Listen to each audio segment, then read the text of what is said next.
What do you do when saving yourself means abandoning everything you have worked for, and when staying means losing yourself completely? Ryan Chen faces the cruelest irony of modern success. Achieving his childhood dreams nearly destroyed him. When his boy band implodes spectacularly, he is left with an impossible decision that millions of people face in different forms every day. He can chase the comeback, fight to reclaim his place in an industry that chews up artists and spits out products.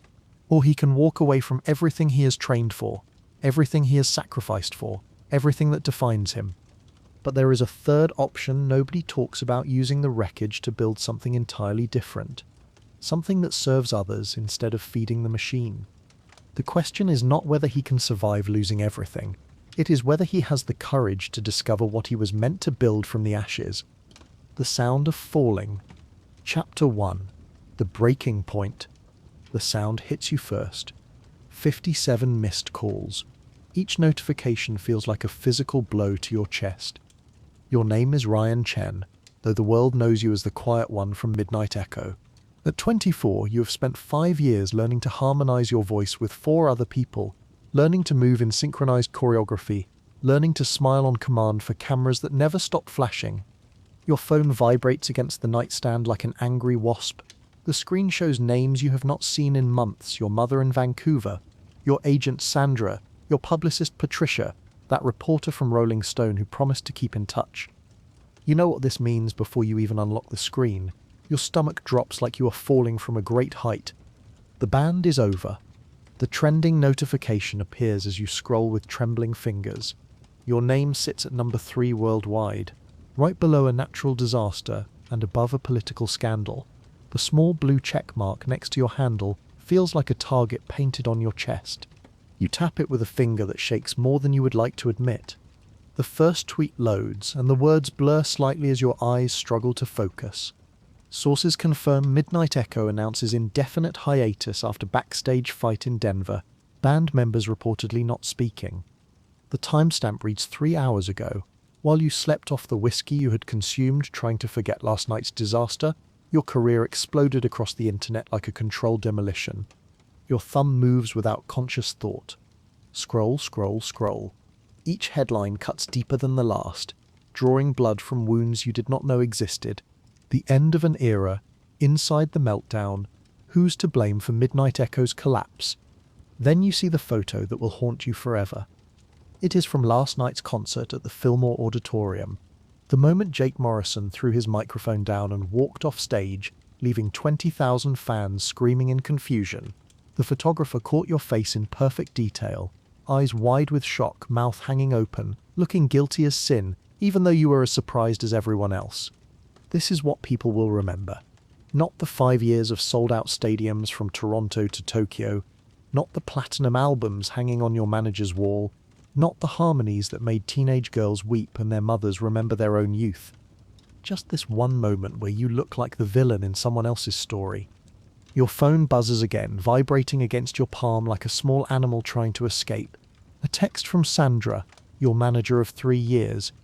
"We need to control this story. Now, meet me at the office in an hour." Control the story. That is the first rule of modern fame, hammered into your skull during media training sessions in sterile conference rooms. The version that spreads in the first 24 hours becomes permanent truth. Social media moves faster than facts, faster than explanations, faster than the apologies you will spend months crafting. You have maybe 6 hours before every major outlet from Entertainment Weekly to CNN runs with their version of events. The version where you are either the victim or the villain. No middle ground exists in entertainment journalism. Nuance does not generate clicks. Your fingers hover over the keyboard, phone screen reflecting your face back at you. One statement could save your career, or destroy it forever, leaving you as just another cautionary tale about boy band burnout. The shower water runs cold by the time you force yourself to move. The bathroom mirror shows someone you barely recognize, dark circles under your eyes like bruises. Stubble covering a jawline that has been photographed from every angle for magazine covers. Your hands shake as you brush your teeth, muscle memory from too many mornings after too many late nights. The drive to Sandra's office takes you through Hollywood at its most unforgiving hour, that bright, harsh morning light that makes everything look exposed and artificial. The radio DJ mentions your name between songs, speculating about what really happened in Denver. What really happened was this. Jake had been struggling for months. Not just with the pressure, though that was crushing enough. Not just with the schedule that had you performing in different time zones every 3 days. Jake had been struggling with pills. It started with prescription painkillers after he injured his back during a particularly aggressive dance routine. Then anxiety medication for the panic attacks that began hitting him before every show. Then sleeping pills to counteract the anxiety medication. Then stimulants to wake up after the sleeping pills. You had tried to talk to him about it twice. The first time he laughed it off, claiming he had everything under control. The second time, he told you to mind your own business in language that made it clear the conversation was over. But last night in Denver, something had snapped. Maybe it was the altitude. Maybe it was the venue's technical difficulties that had your in-ear monitors cutting out during the third song. Maybe it was the review from the local paper calling the band tired and going through the motions. Or maybe it was just time for everything to fall apart. Jake had been off from the first number. His voice cracked on notes he had been hitting perfectly for 3 years. He missed 2 choreography cues, bumping into Marcus during what should have been a flawless transition. During the acoustic set, he forgot the words to Midnight Dreams, the song that had launched your careers, the song he had co-written in his bedroom when you were all still teenagers with impossible dreams. But the breaking point came during the final song, your biggest hit, Echo Chamber. The one that had spent 6 weeks at number 1 and earned you a Grammy nomination. The crowd was singing along so loudly you could barely hear yourselves think.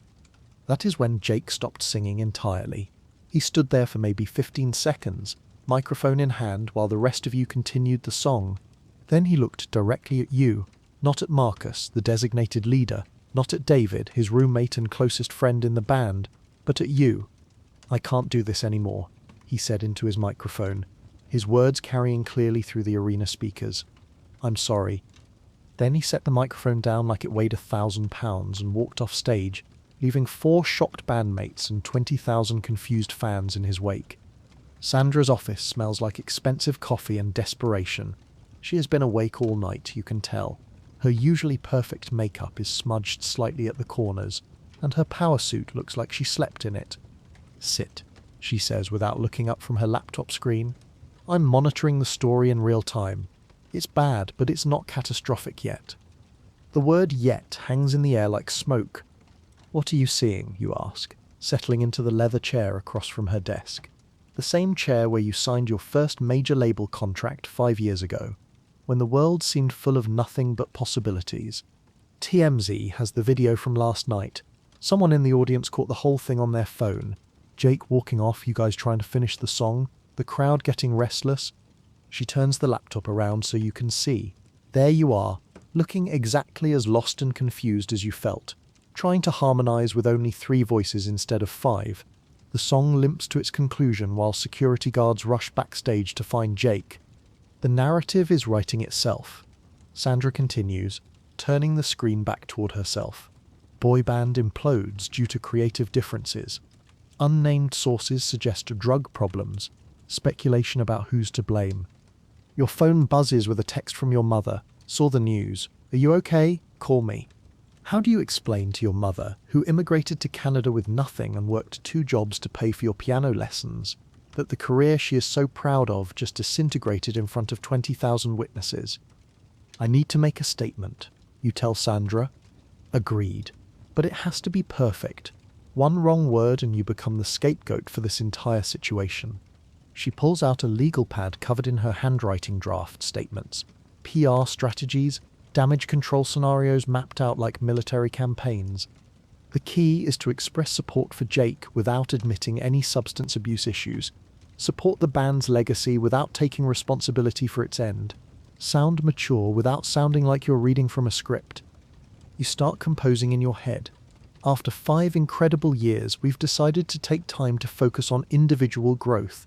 The music and memories will live forever. Thank you for the journey. Short, clean, revealing nothing while suggesting everything is amicable.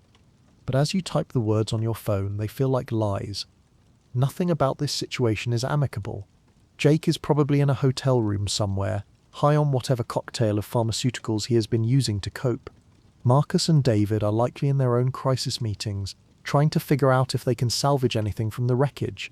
And you are sitting in an office, crafting social media statements designed to make disaster look like a business decision.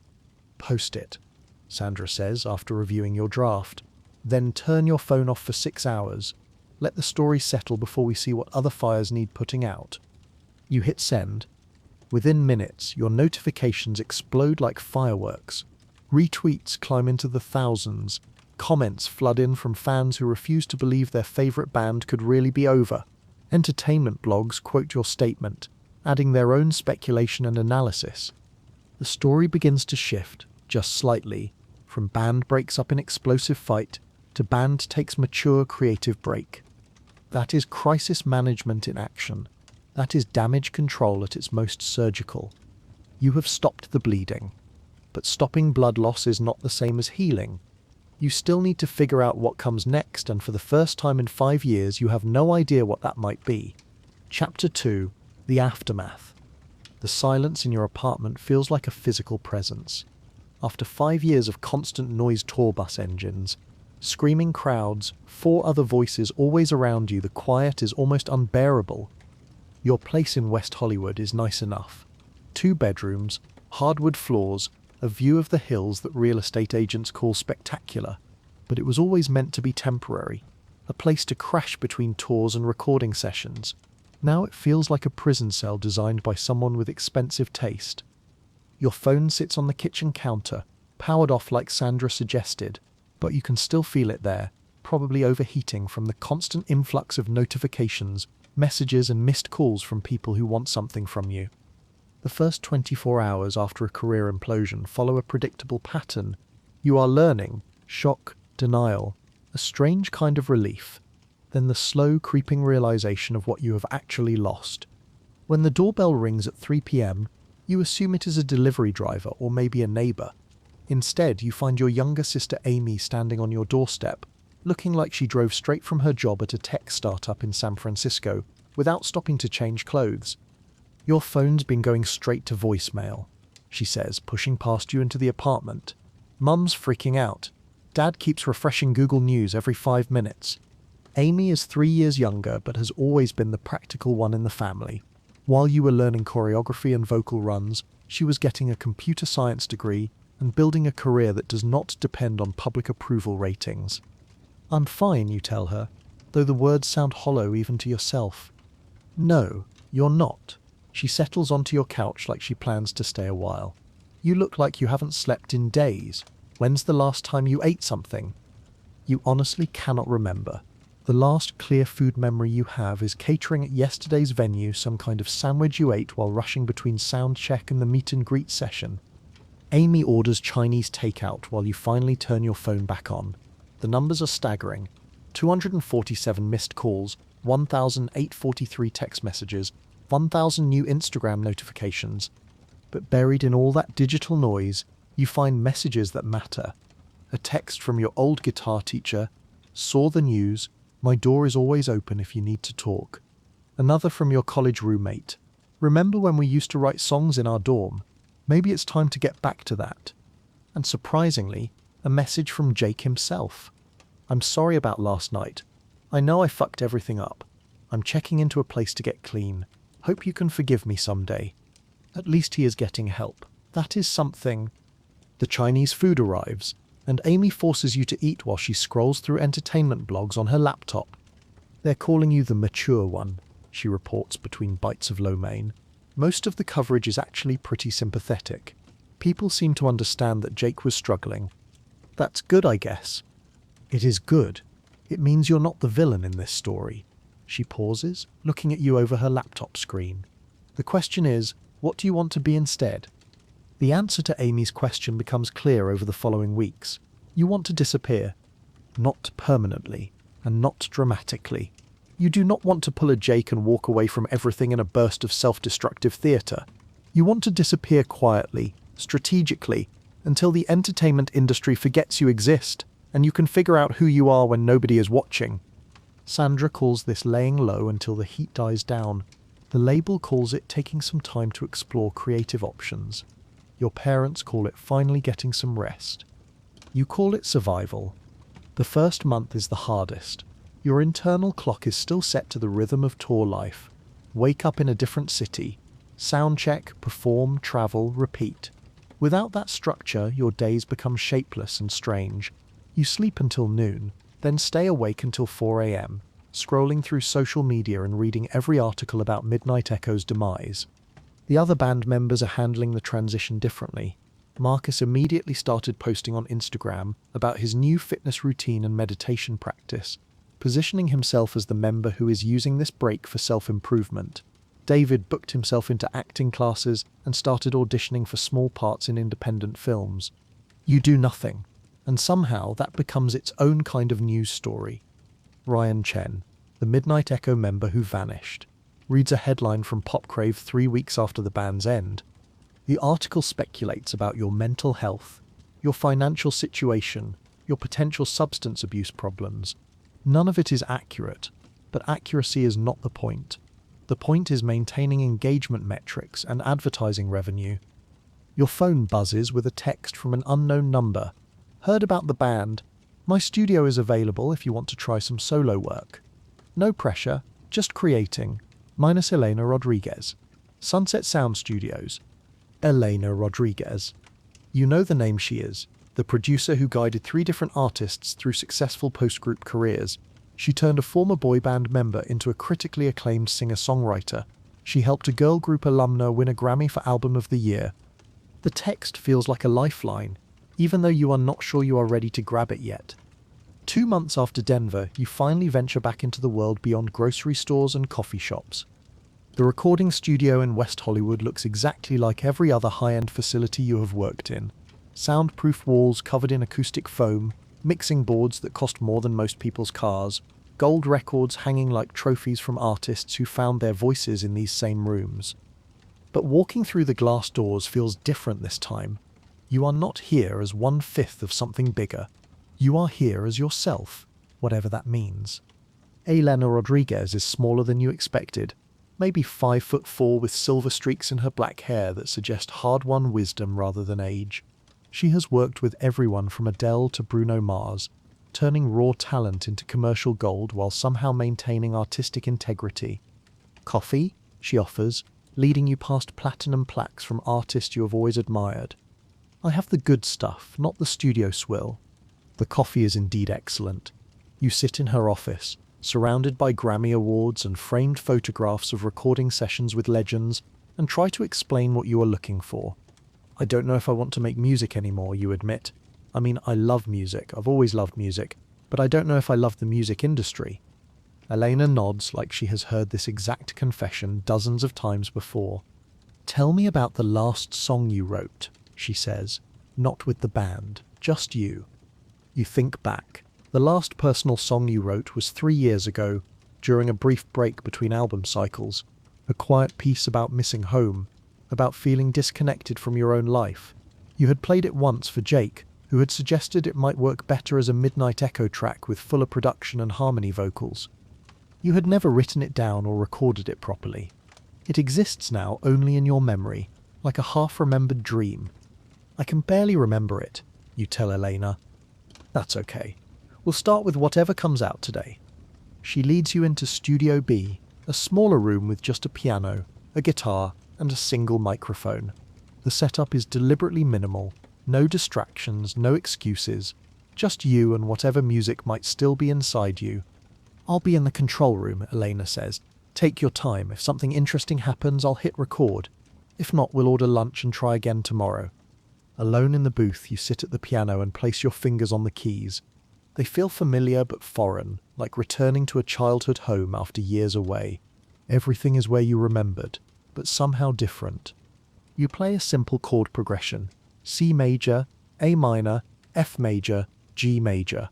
The same 4 chords that form the backbone of 1,000 pop songs, including several Midnight Echo hits. But instead of building toward a familiar structure, you let the chords breathe. You slow them down, add space between them, let each note hang in the air before moving to the next. A melody emerges.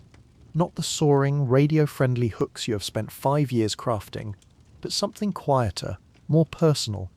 The kind of music you might play for yourself on a Sunday morning when the world feels too heavy to face. You start humming along, no words yet, just sounds that feel right with the chord progression. The melody is simple but haunting, the kind that burrows into your brain and stays there. Through the control room window, you see Elena lean forward in her chair. She is listening intently, and you realize she has been recording without telling you.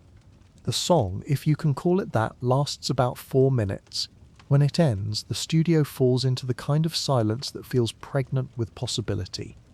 Elena's voice comes through the speakers. "That was beautiful. Come listen to it." Hearing your voice played back through professional studio monitors is always strange, but this time it is revelatory. The recording captures something you did not even realize you had created, a raw, honest piece of music that sounds nothing like Midnight Echo and everything like yourself. "This is who you are as an artist," Elena says, replaying the last 30 seconds. "Everything else has been you trying to fit into someone else's vision. This is your voice." But here is the problem with finding your authentic voice. Authenticity scares people. Fans want familiar. Radio wants predictable. Labels want profitable. Your real voice might be too different, too risky, too honest for an industry built on selling fantasies to people who need them to survive their actual lives. "We need to develop this," Elena continues. "Build songs around what makes you unique, not what made the band successful. Over the next 4 hours, you experiment with different approaches. You try singing over simple guitar accompaniment. You attempt a more produced version of the piano piece, with added strings and drums. Some experiments feel like wearing clothes that do not fit. Others feel like coming home to a place you had forgotten existed. The breakthrough comes when you stop trying to sing like anyone else. When you stop fighting the natural instincts that 5 years of professional training tried to smooth away. Your authentic voice is not perfect. It cracks slightly on high notes. It sometimes wavers when emotions overwhelm technique. But it is yours. And in an industry full of manufactured perfection, authenticity becomes your secret weapon. The session ends with 12 rough recordings burned onto an old-fashioned CD. Elena hands it to you like she is passing along something precious. "Take these home. Live with them. One of these directions will feel right." Walking to your car, CD in hand, you realize something important. Finding your sound is not about perfection, it is about courage. The courage to be imperfect in a world that demands polish. The courage to be yourself when being yourself is the riskiest choice you can make. Chapter 3. The Wilderness. The months that follow blur together like watercolors in rain. You spend your days writing songs that no one hears, developing a sound that might never find an audience. Learning to be alone with your creativity for the first time since you were a teenager. Your savings account provides a cushion that most struggling artists never have.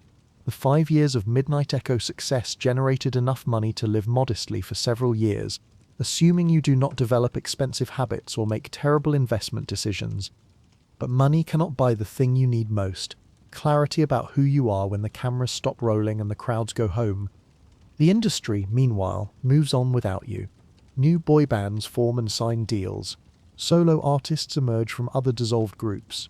The machine keeps churning, processing dreams and ambitions into product that can be sold to people who need something to believe in.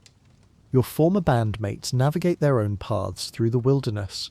Marcus launches a podcast about mental health and fitness that gains a modest following. David books a recurring role on a teen drama series, playing a character suspiciously similar to his Midnight Echo persona. Jake emerges from rehab after 90 days, posts a lengthy Instagram apology, then disappears again from public view. You do none of these things. You write songs, walk your neighborhood at odd hours, learn to cook meals more complicated than cereal, and take out. You read books that have nothing to do with music or entertainment. You remember what silence sounds like. The phone call that changes everything comes on a Tuesday in October, 6 months after Denver. "Ryan? It's Tom Martinez from Valley Arts Academy."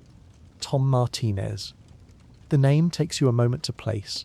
Then you remember he was the program director at a performing arts summer camp you attended as a 15-year-old, the year before Midnight Echo formed. A gentle man in his 50s who played classical guitar and treated every teenage dreamer like their ambitions mattered. "Tom, hi. How did you get my number?" Your old guitar teacher Paul gave it to me. I hope that's okay. Paul Hendricks, who taught you your first chord progressions in his cluttered music shop in Vancouver. You have not spoken to him since the early days of the band's success, though you sent him tickets to your hometown show 3 years ago. I have a proposition, Tom continues. I don't know what your situation is right now, but I could use some help here at the Academy. Valley Arts Academy, You Learn, is a non-profit program that provides music education to kids who cannot afford private lessons. Tom started it 5 years ago with a small grant and a lot of optimism. The program has grown to serve over 200 students, ages 8 to 18, from families across the socioeconomic spectrum. We need someone to teach songwriting and music production, Tom explains. Part-time, flexible schedule. The pay isn't great, but the kids are amazing. Teaching. You have never considered it before. During your Midnight Echo years, interaction with young fans was carefully managed by handlers and security teams. Brief meet and greets, posed photos, the occasional hospital visit for good publicity. But this would be different. Real instruction, passing along knowledge to people who might actually use it to build something meaningful. Can I think about it, you ask? Of course, but if you're interested, we'd love to have you visit next week. See what we're about? After hanging up, you sit in your apartment's artificial quiet and consider the offer. Teaching feels like admitting defeat, like accepting that your performing career is over, but it also feels like possibility, like a chance to connect with music in a way that has nothing to do with record sales or streaming numbers. You call Tom back that evening and schedule a visit. Valley Arts Academy operates out of a converted warehouse in East Los Angeles, about as far from the gleaming studios of West Hollywood as you can get while still being in the same city. The building is practical rather than pretty exposed brick walls, concrete floors, soundproofing that looks like it was installed by volunteers with more enthusiasm than expertise. But the energy inside is infectious. Kids ranging from elementary school age to high school seniors move between practice rooms with instruments slung over their shoulders and songs in their heads. The noise is chaotic but purposeful, piano scales mixing with guitar riffs, vocal exercises blending with drum patterns. Tom gives you a tour, introducing you to instructors who work day jobs and teach evening classes because they believe music education matters. Former session musicians, retired music teachers, working artists who donate their time because they remember what it felt like to need someone to believe in their dreams. Most of these kids have never had formal music training, Tom explains as you observe a group lesson in basic music theory. We're starting from scratch, building foundation that they can use for the rest of their lives. In the songwriting classroom, 8 teenagers sit in a circle with notebooks and beaten-up acoustic guitars. They are working on a collaborative song about climate change, each contributing verses that reflect their personal perspectives on an issue that will shape their futures. Their teacher, a woman in her 30s named Maria Santos, facilitates the session with the perfect balance of structure and creative freedom. She knows when to offer guidance and when to step back and let the magic happen organically. This is what you'd be doing, Tom says quietly, helping them find their voices, learn to express what they're feeling through music. One of the students, a girl who looks about 16 with bright purple hair and multiple ear piercings, raises her hand. What if the melody doesn't match the mood of the lyrics, she asks. Like if you're writing about something serious but the music sounds too cheerful? It is a sophisticated question from someone who clearly understands that technique serves emotion, not the other way around. That's actually a really advanced concept, Maria responds. Sometimes the contrast between happy music and sad lyrics can make the sadness hit harder. Sometimes you want them to match perfectly. It depends what emotional effect you're trying to create. You find yourself nodding along, remembering your own early struggles with matching musical elements to emotional content. These kids are grappling with the same challenges that professional songwriters face, but without the commercial pressures that can corrupt the creative process. After the class, Maria approaches you in the hallway. Tom told me you might be joining our team, she says. The kids would benefit so much from learning from someone with your experience. Experience, 5 years of manufactured pop success, might not seem like the most relevant background for teaching artistic authenticity, but you are beginning to understand that technique is transferable, even when context changes. What would you want me to focus on, you ask? Production, mainly. How to take a song from idea to finished recording. Most of these kids write constantly, but they don't know how to capture their ideas professionally. They're recording on their phones and posting to SoundCloud, which is great for sharing, but they could benefit from understanding proper recording techniques. The conversation continues for another 20 minutes, covering curriculum possibilities, student skill levels, and the Academy's philosophy of music education. By the time you leave the building, you have made your decision. You call Tom that evening and accept the position. Your first day as a music teacher arrives on a Monday in November. You have prepared lesson plans about microphone techniques, basic mixing principles, and digital audio workstation software. You have organized your thoughts about song structure and lyrical development. You feel as ready as someone can be for a job they have never done before. What you are not prepared for is the intensity of teenage emotion focused on creative expression. Your first class consists of 12 students ages 14 to 17 with varying levels of musical experience. Some have been writing songs for years. Others are just beginning to understand that lyrics and melody can work together to create something larger than their individual parts. I want everyone to introduce themselves by playing or singing something they've written.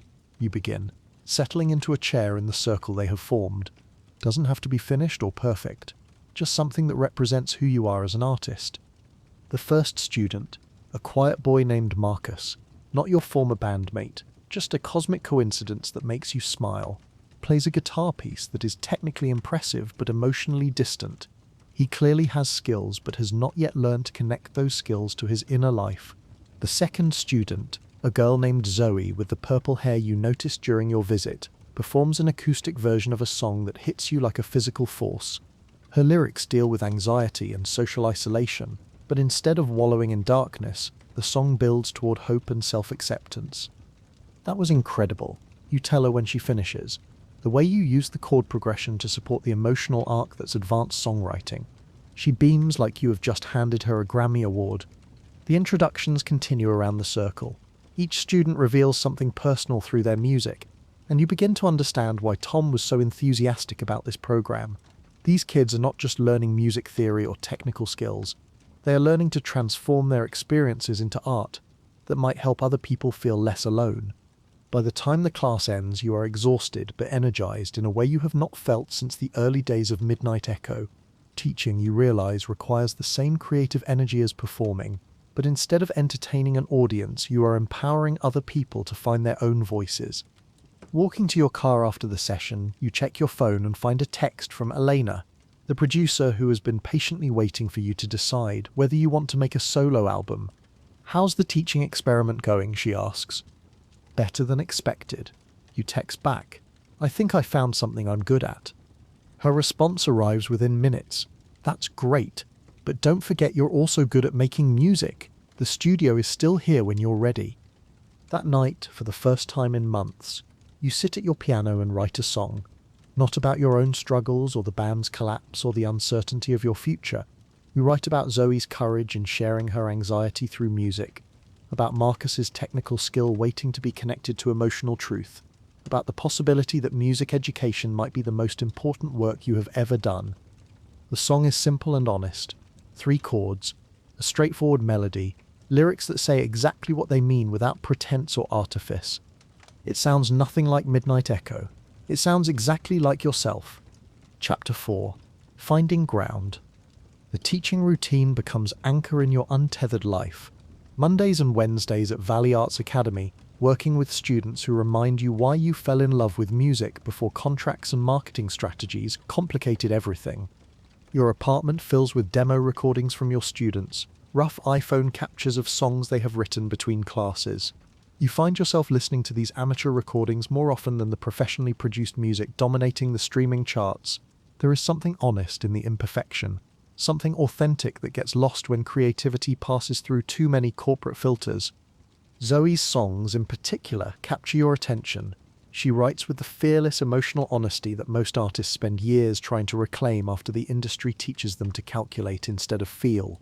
Her latest composition deals with her parents' recent divorce, transforming personal pain into something universal and healing. "I want to record this properly," she tells you after class one Wednesday in December, "like in a real studio with good equipment." "That costs money," you remind her gently. The students at Valley Arts Academy come from families where professional studio time represents a significant financial burden. I know. I've been saving up from my job at the coffee shop. I almost have enough for 4 hours at this place in Hollywood. 4 hours. In your Midnight Echo days, you would routinely book studio time in 12-hour blocks, sometimes for weeks at a time. The idea that someone this talented has to save minimum wage earnings for 4 precious hours of recording time puts your former privilege in sharp perspective. That evening, you call Elena Rodriguez. I have a proposition, you tell her. There's a student of mine who needs studio time. Really talented, really deserving, can't afford it. And you want to pay for her session? I want to produce it, pro bono. Use your studio, your equipment, my time and experience. Help her make something she can be proud of. Elena is quiet for a moment, considering. You know this opens a door you might not be ready for. Word gets out that you're producing other artists for free. You'll have a line of people wanting the same treatment. She is right, of course. But maybe that is not a bad thing. Let's start with one session and see what happens, you suggest. 2 weeks later, Zoe walks into Elena's professional studio with her guitar and a notebook full of songs, trying to hide her amazement at the expensive equipment surrounding her. You spend the first hour just letting her get comfortable with the environment, explaining how the recording process works, helping her understand that the technology serves the music, not the other way around. The song she has chosen to record is called Fault Lines, the one about her parents' divorce. It is written from the perspective of someone watching 2 people they love destroy each other through accumulated resentments and failures of communication. The thing about divorce, Zoe explains as you set up microphones, is that everyone pretends it's about the parents, but the kids have to live with the earthquake damage for the rest of their lives. Her metaphor of divorce as seismic activity runs through the entire song, the ground shifting beneath your feet, aftershocks that continue long after the initial rupture, learning to rebuild on unstable terrain. Recording her vocal takes 2 hours of patient work. She is not used to singing with headphones on, hearing her voice isolated and scrutinized, but gradually she relaxes into the process and delivers a performance that captures both the vulnerability and strength in her writing. The finished song is remarkable not because of the production, which is deliberately minimal, but because of the raw emotional truth she has captured in less than 4 minutes. It is the kind of music that reminds you why songwriting matters, why honest expression can transform personal pain into communal healing. Can I send this to my mum? Zoe asks when we finish the final mix. It's your song. You can send it to whoever you want. She uploads it to her SoundCloud account that evening. By the next morning, it has over 1,000 plays and dozens of comments from listeners who connect with her story. By the end of the week, it has been shared across social media platforms by people who understand what it means to watch a family disintegrate. Your first production credit in the post-Midnight Echo era is a song by a 16-year-old about her parents' divorce, recorded for no money in a professional studio, because sometimes art matters more than business. Word spreads quickly through the Valley Arts Academy community. The former Midnight Echo member is not just teaching anymore, he is actively helping students create professional quality recordings of their original music. More requests follow. Marcus, the technically skilled guitarist, wants to record an instrumental piece he has been developing. A junior named Sophia has written a bilingual song that switches between English and Spanish to tell the story of her grandmother's immigration from Mexico. You find yourself saying yes to all of them. Elena raises an eyebrow when you book her studio for the 4th time in 2 months, all pro bono work with teenage artists. You know you could charge for this, she mentions as you set up for Sophia's session. Your name still has value. Students would pay for production work from someone with your background. That's not the point, you reply, adjusting the microphone position. These kids remind me why I started making music in the first place, before it became a business.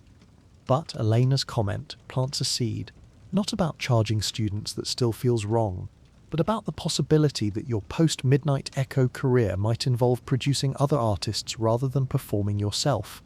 The thought both excites and terrifies you.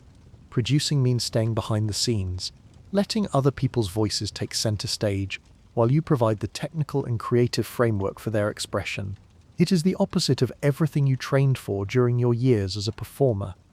It is also the most fulfilling work you have done since the band ended. The phone call that changes your trajectory comes in February, almost a year after Denver. "Ryan, it's Marcus." For a confused moment, you think one of your students is calling. Then you recognize the voice of your former bandmate, Marcus Williams, the designated leader of Midnight Echo during your most successful years. "Marcus, hi. Your voice sounds strained even to yourself. You have not spoken to any of your former bandmates since the lawyers finished sorting through the contractual debris of the band's end." "I saw the video," he continues. "The song your student posted. The one about divorce. It's really good." Zoe's Fault Lines has continued gaining attention on social media. A TikTok user made a video about how the song helped her process her own parents' separation, and that clip went viral. The original song now has over 50,000 plays and has been covered by dozens of amateur musicians. "She's incredibly talented," you tell Marcus, "probably more naturally gifted than any of us were at her age." The production is really clean too. Professional level. That's your work? The question hangs in the air between you. Professional recognition from someone who shared your journey through the music industry machinery. Marcus always had good ears for production quality, even when his own creative instincts leaned towards safer commercial choices. "Yeah, I've been learning, working with Elena Rodriguez. Elena's the best. Listen, I don't know if you're interested, but I've been writing solo material, more personal stuff than what we used to do with the band. I could use a producer who understands where I'm coming from." The request catches you off guard. A year ago, you were filing legal documents to protect your songwriting credits from Jake's spurious lawsuit. Now Marcus wants to collaborate on new music, as if the past 5 years of creative compromise and ultimate explosion never happened. "I don't know, Marcus. We didn't exactly part on the best terms. That wasn't about you and me specifically.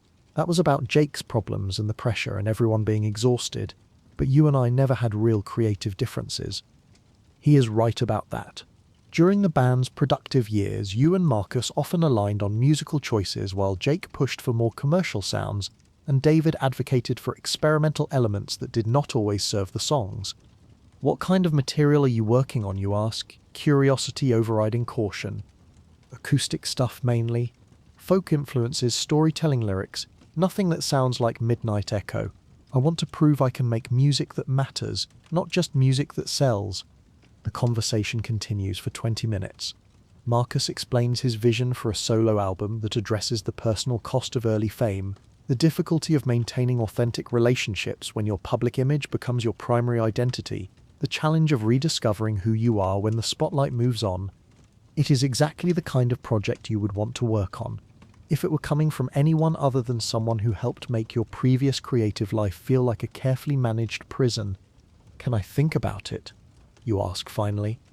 "Of course, but Ryan, I think we could make something really special together, something that shows people who we really are as artists." After hanging up, you sit in your apartment's familiar quiet and consider the offer. Working with Marcus would mean re-entering the professional music world you have been avoiding for almost a year. It would mean reconciling with someone who represents both the best and worst aspects of your Midnight Echo experience.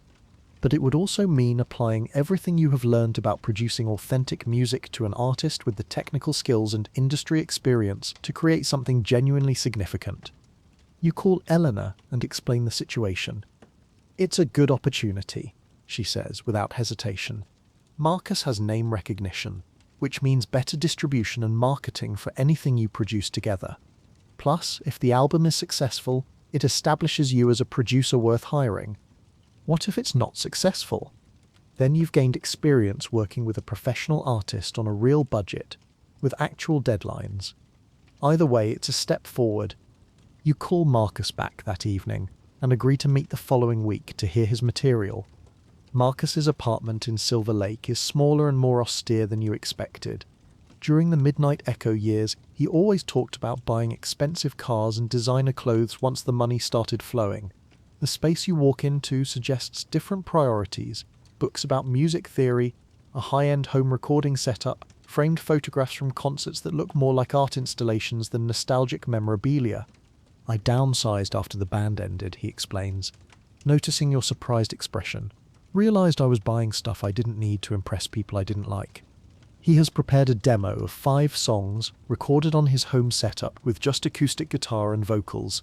The production quality is amateur, but the songwriting is sophisticated, much more personal and nuanced than anything Midnight Echo ever attempted. The first song, Famous at 19, chronicles the disorientation of achieving childhood dreams before you are mature enough to handle the consequences. The lyrics detail specific moments from your shared experience the first time you saw teenage girls crying while singing your words back to you, the strange guilt of being worshipped by people who do not actually know who you are. "This is really good," you tell him honestly. Much more honest than I expected. "I spent 10 months in therapy after the band ended," Marcus admits. "Learning to separate my identity from my career, figuring out which parts of the Midnight Echo experience were actually mine versus what was manufactured by other people." The second song, Industry Friends, takes apart the shallow relationships that surround successful artists. People who pretend to care about you because they want access to your resources or connections. The loneliness of being surrounded by hangers-on who disappear the moment your stock price drops. Each song reveals another layer of insight about the cost of early fame. Marcus has clearly spent his year away from the spotlight doing genuine introspection, not just waiting for the next opportunity to reclaim his celebrity status. "What's your vision for production?" you ask after hearing all 5 demos. "I want it to sound intimate, like you're hearing these songs in someone's living room, not in an arena, but professional enough that radio might actually play them." It is a challenging balance, maintaining the personal quality that makes the songs powerful, while adding enough polish to compete in the commercial marketplace. The exact kind of production challenge you have been preparing for through your work with students at Valley Arts Academy. "I think we should start with just voice and guitar," you suggest. "Build the arrangements around what the songs actually need, not around what we think will impress industry people." Marcus nods enthusiastically. "That's exactly what I hoped you'd say." You spend the rest of the afternoon discussing timeline, budget, and creative process. Marcus has enough saved money to book Elena's studio for 2 weeks of intensive recording. Not a huge budget by major label standards, but enough to create something professional if you are careful and efficient. The project feels like a chance to apply everything you have learned about honest music making to an artist with the platform to reach a meaningful audience. It also feels like a way to reclaim some agency in your own creative career without having to step back into the performer spotlight. Walking to your car after the meeting, you realize you are excited about making music for the first time since Denver.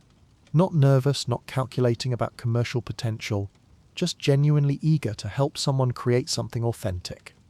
Your phone buzzes with a text from Zoe, your student whose song started this unexpected chain of events. "Heard you might be producing professionally now. That's so cool. Will you still have time to teach us?" The question reminds you of what matters most. Whatever success you find as a producer, your primary commitment needs to remain with the students who helped you remember why music matters. You text back, "Always, teaching comes first." But as you drive home through Los Angeles traffic, you allow yourself to imagine a future where you can do both. Help young artists find their voices through education, while helping established artists reclaim theirs through production work that prioritizes authenticity over commerce. For the first time in over a year, the future feels like something you are moving toward rather than something that is happening to you. Chapter 5: The Return. Recording Marcus's album becomes a masterclass in everything you have learned about balancing artistic integrity with commercial viability. Elena's studio provides the technical excellence, Marcus brings mature songwriting and hard-won emotional honesty, and you contribute the production perspective that prioritizes serving the songs rather than impressing industry gatekeepers. The sessions take place over 3 weeks in March, working in 4-hour blocks that allow time for reflection between takes. Marcus has developed considerable discipline during his year away from the spotlight. He arrives prepared, takes direction well, and pushes himself toward better performances without the ego struggles that characterize some of your later Midnight Echo recording sessions. This feels like making music instead of making product. He tells you during a break between vocal takes, "I forgot it could feel this good." The comment crystallizes something you have been thinking throughout the process. The work you are doing with Marcus represents a return to music as personal expression rather than commercial calculation. Every choice serves the emotional content of the songs, rather than anticipated market response. But the real test comes when the album is finished. and you face the challenge of finding an audience for music that does not fit neatly into contemporary commercial categories. The music industry has changed significantly during your year in the wilderness. Streaming services have fractured the traditional album release cycle. Social media algorithms determine which songs reach which audiences. The old gatekeepers, radio programmers, music journalists, record store buyers have been replaced by playlist curators and influencer accounts with mysterious credibility metrics. Marcus decides to release the album independently rather than pursuing a major label deal. The decision gives you both complete creative control, but requires you to handle marketing and distribution yourselves, skills neither of you developed during your years as major label artists. "We need to build an audience from scratch," explains Sarah Kim, the independent music consultant Marcus hired to guide the release strategy. People who knew Midnight Echo might be curious, but they're not necessarily going to connect with this material. Sarah is in her early 30s, a former major label marketing executive who started her own company after becoming frustrated with corporate risk aversion. She represents exactly the kind of industry professional you need, someone who understands both the business realities and the creative imperatives.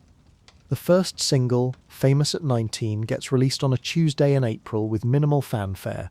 No major media blitz, no coordinated playlist placements, just the song appearing on streaming services with an accompanying video shot in Marcus's apartment.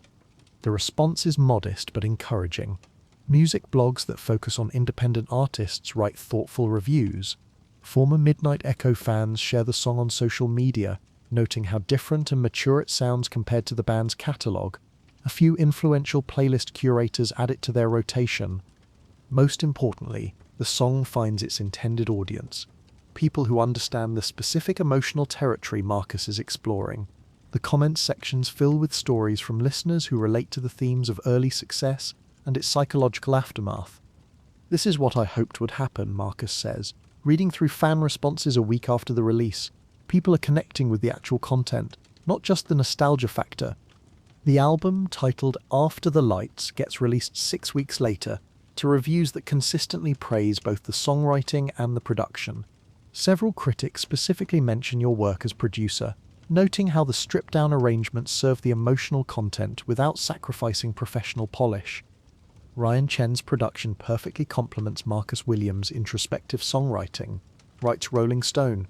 The former Midnight Echo members have clearly learned from their shared experience and applied those lessons to create something genuinely mature. The album does not become a commercial blockbuster. It peaks at number 47 on the Billboard 200 and sells modestly in its first month. But it establishes both Marcus as a credible solo artist and you as a producer capable of guiding established artists through career transitions. More importantly, it proves that the music you are most passionate about creating can find an audience if you are willing to work outside traditional industry structures. The success of After the Lights leads to unexpected opportunities. Other artists, some with major label backgrounds, others working independently, reach out about potential collaboration. Your work with Marcus has demonstrated that you can help performers translate authentic personal expression into professionally competitive recordings. The offers vary widely in scope and appeal. A former girl group member wants to record a jazz-influenced album about relationship anxiety. A singer-songwriter from Nashville needs production help updating his folk sound for streaming platforms. A rapper who grew up listening to Midnight Echo wants to incorporate live instrumentation into his next project. Each potential collaboration represents a choice about what kind of producer you want to become. You could focus on helping former pop stars navigate career transitions, since you understand that specific challenge intimately. You could specialize in working with independent artists who value creative freedom over commercial potential. You could try to bridge the gap between underground authenticity and mainstream accessibility. The decision becomes clearer when you receive a call that changes everything. "Ryan, it's Jake." Your former bandmate's voice sounds different, clearer, more grounded than you remember from the chaotic final months of Midnight Echo. He has been clean for over a year now, working with therapists and addiction counselors to address not just the substance abuse, but the underlying anxiety and depression that made pharmaceutical escape seem necessary. "I heard Marcus's album," he continues. "The production is incredible. You found a way to make his voice sound exactly like himself, but better." Thanks. How are you doing? better. Not perfect, but better. I'm working on music again, and I was hoping we could talk about you producing some of it. The request is complicated by your legal history, the lawsuit he filed and later dropped, the bitter public statements, the lingering resentment from the band's explosive ending. But his voice carries a humility and self-awareness that was not present during your previous conversations. What kind of material, you ask?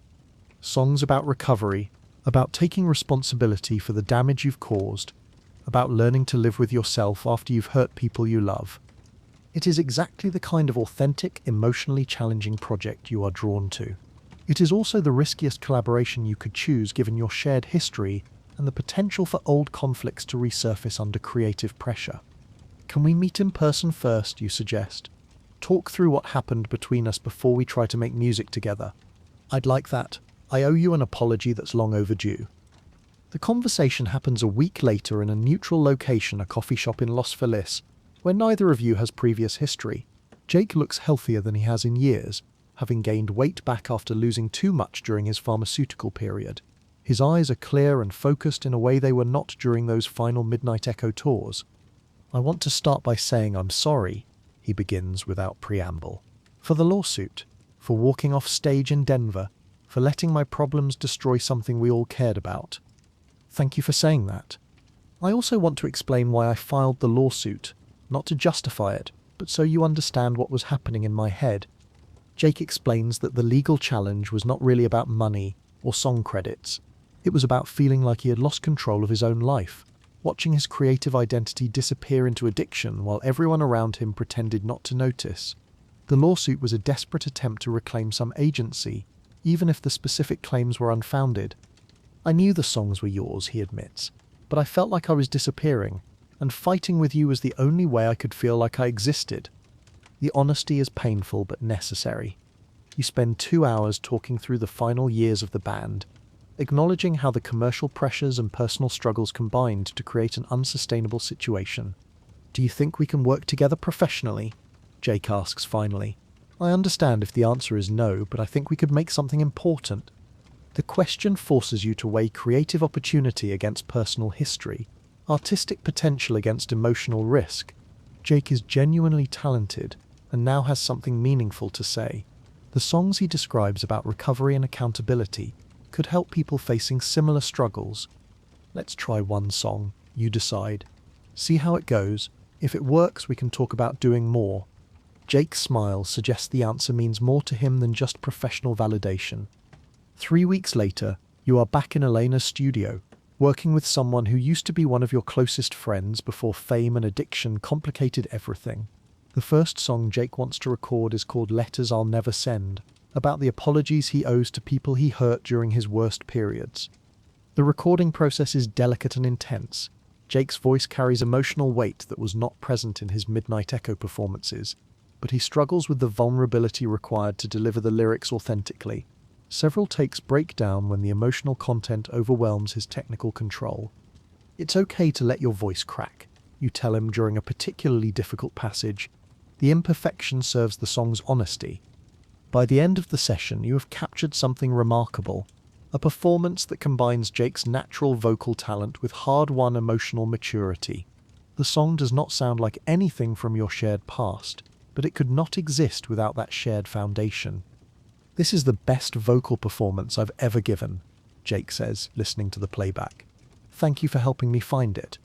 The collaboration succeeds because both of you have changed. Jake has developed humility and self-awareness through his recovery process. You have learned to prioritize artistic authenticity over commercial considerations through your teaching work and independent production projects. The song gets released 2 months later as part of Jake's EP about recovery and reconciliation. It receives significant media attention, partly because of the Midnight Echo connection, but primarily because of its unflinching honesty about addiction and accountability. More importantly, it helps repair a friendship that seemed permanently damaged by the pressures of early fame and personal crisis. By the end of your second year post-Midnight Echo, you have established yourself as a producer who specializes in helping artists navigate authentic self-expression while maintaining commercial viability. Your client list includes former boy band members, independent singer-songwriters, and a few established artists looking to revitalize their creative approach. But the work that matters most to you still happens at Valley Arts Academy. Every Monday and Wednesday you work with students who remind you why music matters before it becomes business. Their songs about family struggles, social justice, young love, and personal growth keep you grounded in the emotional reality that should drive all artistic creation. The balance between professional production work and educational commitment creates exactly the career you did not know you wanted. You are making a living by helping other artists find their voices, while ensuring that your primary creative energy goes toward nurturing the next generation of authentic musical expression. Your apartment now contains gold records from 3 different projects: Marcus's After the Lights, Jake's Recovery EP Starting Over, and surprisingly a compilation album featuring songs by your Valley Arts Academy students that gained unexpected streaming success. But the achievement that gives you the most satisfaction is a handwritten note from Zoe, now 18 and preparing for college with plans to study music therapy. "Thank you for teaching me that music can heal people," she writes. "I want to spend my life helping other people discover what you helped me find." That is the real measurement of success, not streaming numbers or critical reviews, but evidence that authentic music making can create positive change in the world. Chapter 6: Full Circle. 5 years after the Midnight Echo explosion, you receive a phone call that forces you to confront how much has changed and how much has stayed the same. Ryan, it's David. David Park, your former bandmate who pursued acting after the band's end and found modest success in independent films and television series. You have followed his career from a distance, pleased to see him carving out a niche in dramatic roles that showcase his natural intelligence and emotional depth. David, hi, how are things? Good, mostly. I'm calling because I have an opportunity that might interest you. A music supervisor I work with is putting together the soundtrack for an indie film about teenagers dealing with family crisis. She specifically asked if I knew any producers who understand how to capture authentic adolescent emotion in music. The project description immediately captures your attention, a coming-of-age drama that needs original songs reflecting the specific emotional challenges facing contemporary teenagers. Exactly the kind of work that combines your production skills with your educational experience. What's the timeline, you ask? They need 6 original songs in 3 months. Budget is modest but fair, and the director has a good track record with films that actually reach audiences. 3 months to write and produce 6 songs that serve a cinematic narrative while standing alone as authentic musical expressions. The challenge excites you more than intimidates you. But the most interesting aspect of the project becomes clear when David explains the creative process. They want the songs to feel like they're written by actual teenagers, not adults trying to sound young. The director suggested collaborating with real high school students to ensure authenticity. The Valley Arts Academy students immediately come to mind. Several of your current and former students have the songwriting skills and emotional maturity to contribute meaningfully to a professional film soundtrack. "I know exactly who to work with," you tell David. The project becomes a bridge between your educational work and professional career. You select 4 students: Zoe, who is now in her freshman year of college but still writes constantly; Marcus, your student, not your former bandmate, whose guitar skills have developed remarkable sophistication; a junior named Carmen, who writes bilingual lyrics with uncommon poetic depth; and a senior named Alex, whose songs about gender identity and social acceptance demonstrate both personal courage and universal resonance. Working with teenage artists on professional material requires different skills than your usual production approach. These students have the authentic emotional content the film needs, but they need guidance translating their personal experiences into songs that serve someone else's narrative vision. The first creative meeting takes place at Valley Arts Academy, with the film's director joining via video call to explain her vision and specific musical requirements. Each song needs to reflect a different aspect of the teenage experience: family conflict, first love, social anxiety, academic pressure, identity formation, and future uncertainty.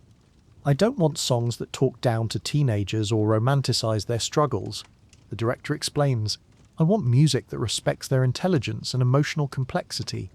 Over the following weeks, you work with your student collaborators to develop 6 songs that meet the film's requirements, while maintaining their individual artistic voices. The process teaches you new approaches to collaborative production, since you are facilitating creative partnerships rather than simply guiding individual artists. Zoe and Carmen collaborate on a song about immigrant family expectations and personal identity. Marcus and Alex create an instrumental piece that underscore a pivotal emotional scene. Each student also contributes a solo composition that reflects their unique perspective and musical style. The recording sessions take place at Alema's studio, with your students experiencing professional production for the first time. Watching them react to hearing their songs played through high-end studio monitors reminds you of your own early studio experiences, when the technical magic seemed as important as the creative content. "This sounds like us, but better," Alex says during the mixing process. "Like the most professional version of our actual voices." That is exactly what good production should accomplish, amplifying the artist's authentic expression without changing its essential character. The soundtrack gets completed on schedule and within budget. More importantly, it represents the kind of creative collaboration you are most passionate about, helping young artists develop their skills while contributing to projects that might reach meaningful audiences. 6 months later, the film premieres at Sundance Film Festival to positive reviews that specifically praise the soundtrack's authentic portrayal of contemporary teenage emotional life. 3 of the songs become popular on social media platforms, with young listeners creating content around lyrics that reflect their own experiences. Your student collaborators attend the festival premiere, experiencing their first taste of professional recognition for their artistic work.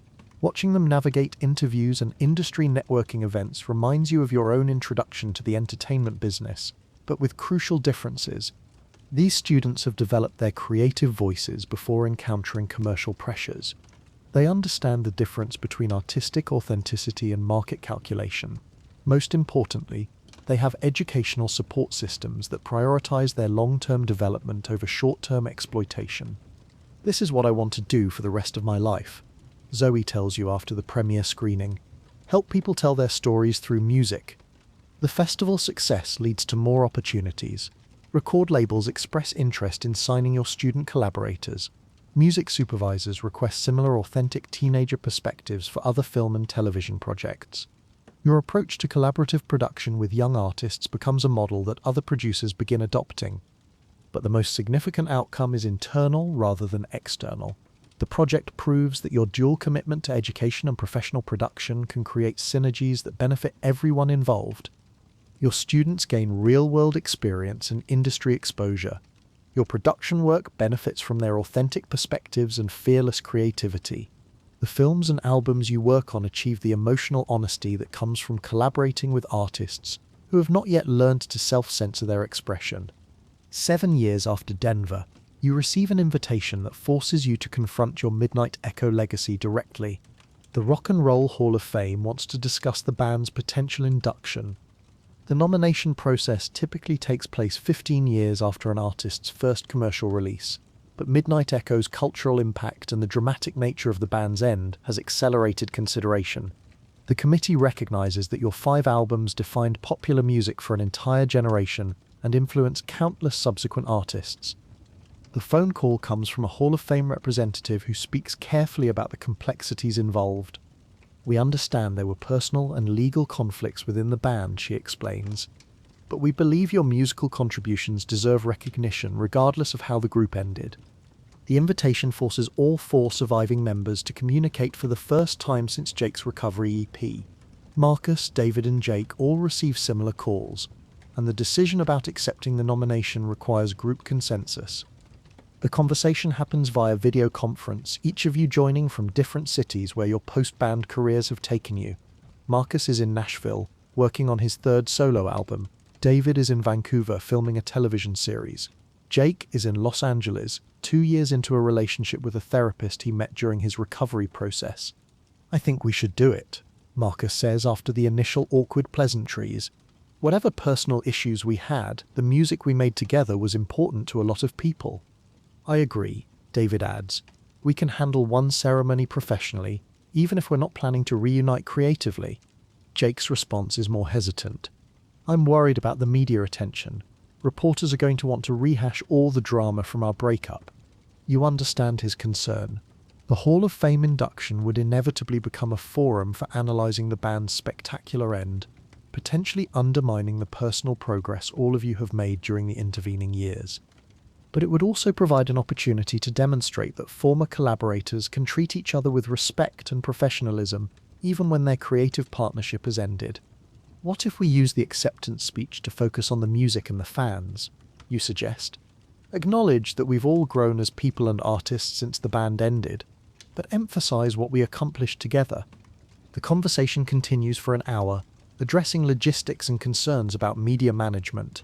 Eventually, you reach consensus to accept the nomination and participate in the induction ceremony if selected. 3 months later, Midnight Echo is officially announced as part of the Rock and Roll Hall of Fame class of 2031. The news generates significant media coverage, with speculation about potential reunion performances and behind-the-scenes reconciliation stories. But you approach the recognition differently than you would have during your early career. The honor acknowledges work you completed years ago, not your current artistic identity. It is a celebration of your past contributions rather than a validation of your present creative direction. The induction ceremony takes place in Cleveland on a cold October evening. Walking onto the stage with your former bandmates feels surreal, like participating in a historical reenactment of your own life.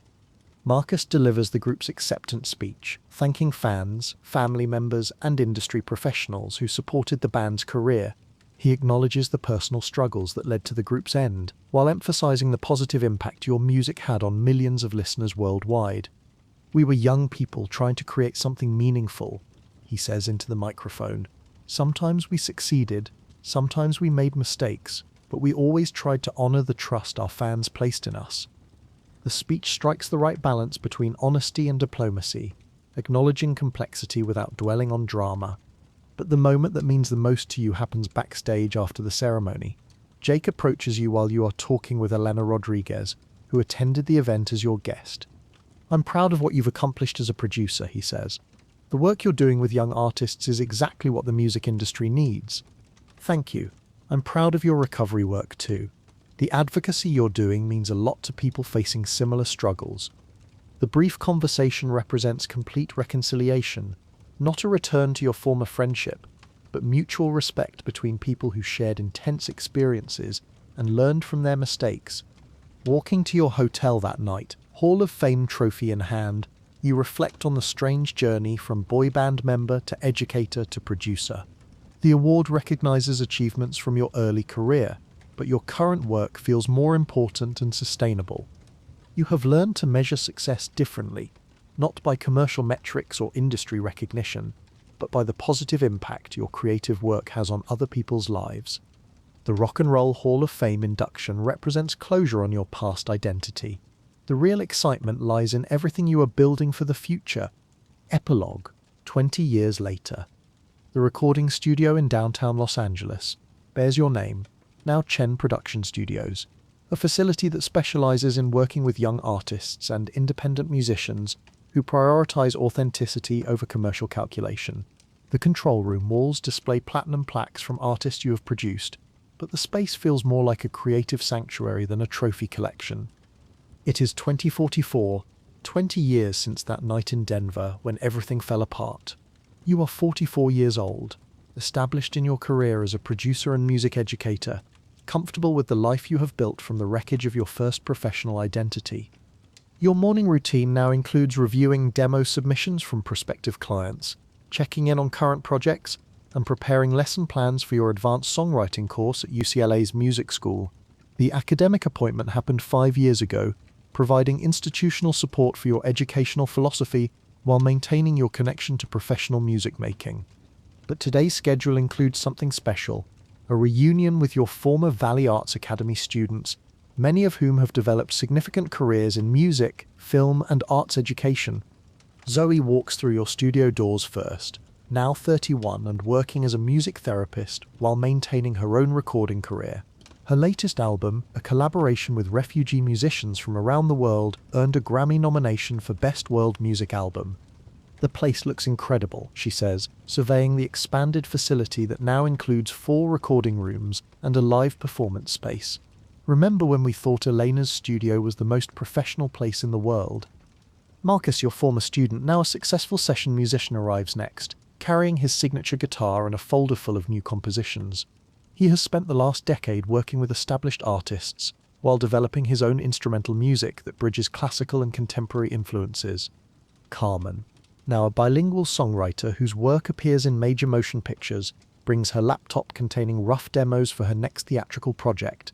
Alex, who became a prominent advocate for LGBTQ+ representation in music while building a solo career, carries a notebook filled with lyrics that address current social justice issues.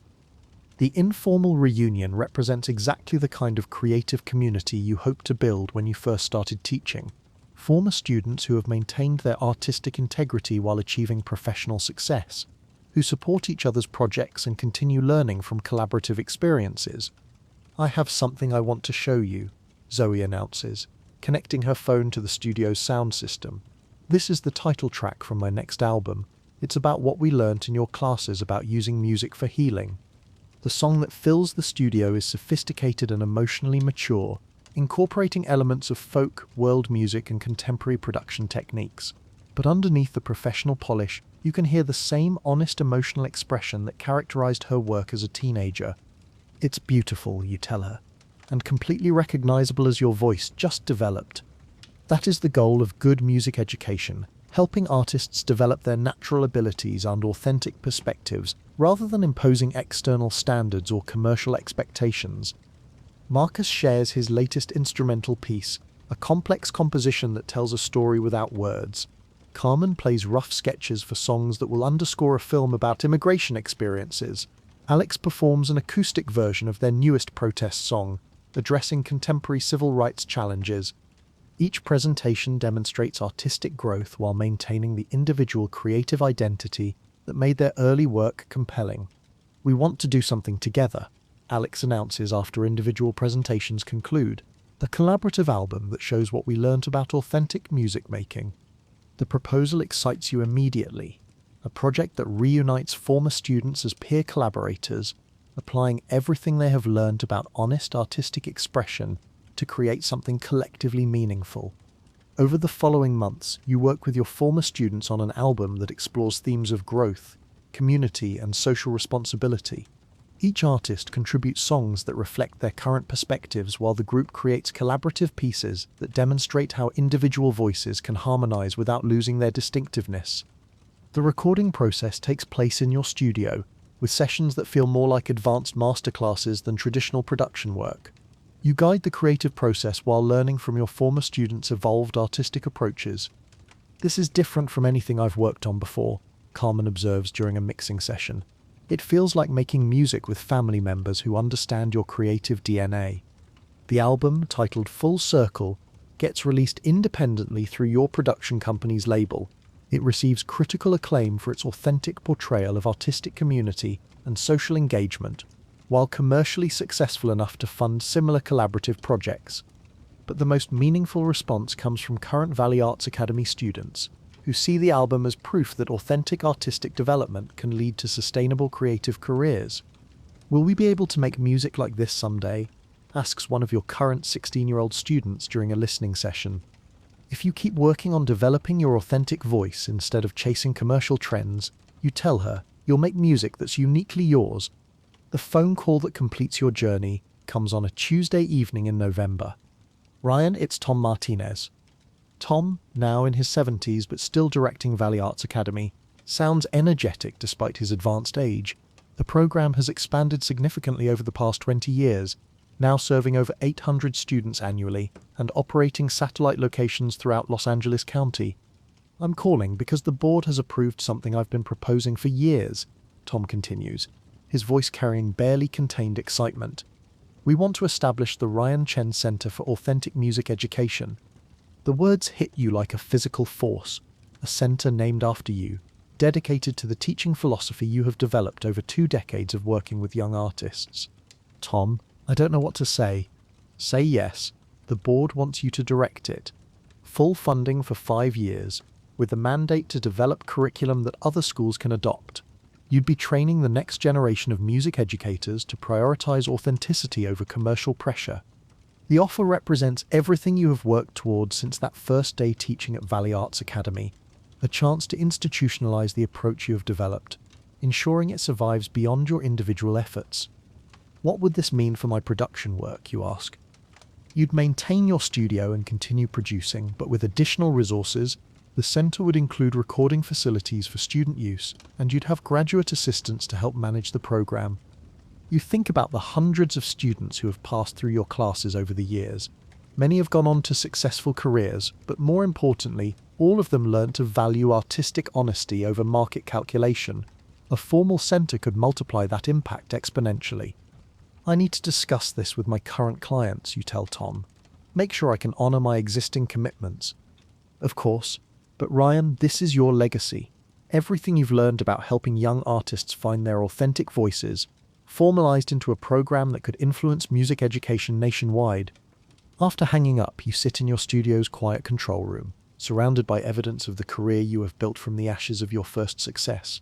Gold records from artists you have guided, photographs from student concerts, letters of gratitude from young musicians whose lives were changed by learning to trust their authentic creative instincts.